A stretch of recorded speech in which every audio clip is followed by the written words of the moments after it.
студияға Нұрсұлтан қаласы Сарыарқа ауданы полиция басқармасынан полиция капитаны Әлішер Махамбет деген азамат келіп отыр. Қазір ортаға шақырайық. Саламатсыздар ма?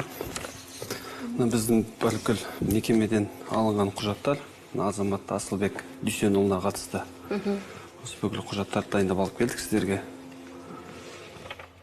Сіз өзіңіз қазір қарындасы Зүлфияға мынаны тапсырасыз. Өйткені бұл жай қағаз емес, бұл құжат. Бұл адамның қазір өмірден өткені туралы растайтын құжат. Бізге Зүлфия үлкен көмек көрсеткен.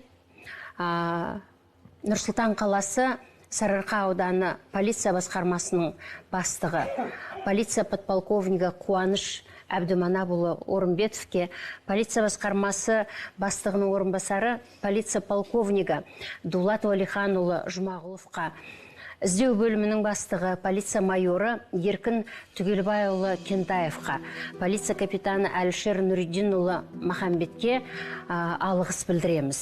Қымбат жандар хабары атынан, ұлттық арна атынан және көрермендер атынан.